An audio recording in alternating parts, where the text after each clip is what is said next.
ತರುವಿನ ನೆರಳು ಕೊಡುವಂತ ಸುಖವು ಕೊಡುವನು ಕೃಪೆಯ ದಿನವು. ಸ್ಥಿರ ಇರುವ ಮನ ಎನಗಿರಲಿ ಶರಣಾಗತಿ ಎಂದು ಬರಲಿ. ಭಗವಂತನ ಪ್ರಿಯ ಮಗನಿವನ ಸಾರಿ ಬದುಕು ಇರಲಿ.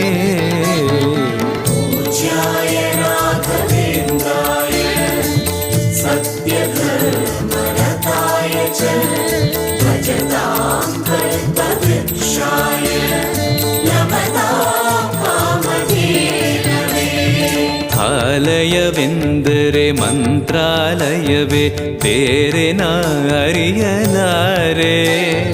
ರಾಜನು ಎಂದರೆ ಶ್ರೀ ಗುರು ರಾಜನೇ ಮತ್ತು ನಾ ತಿಳಿಯಲಾರೆ.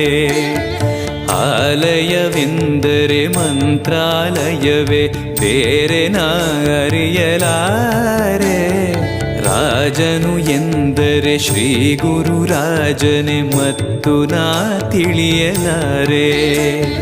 ಸಾಗರವ ಭವ ಸಾಗರವ ದಾಟುವ ವೈರಾಗ್ಯ ಕೊಡುವ ಶಾಶಿರದ ಹರಿನಾಮವನ ಜೀವದಲ್ಲಿ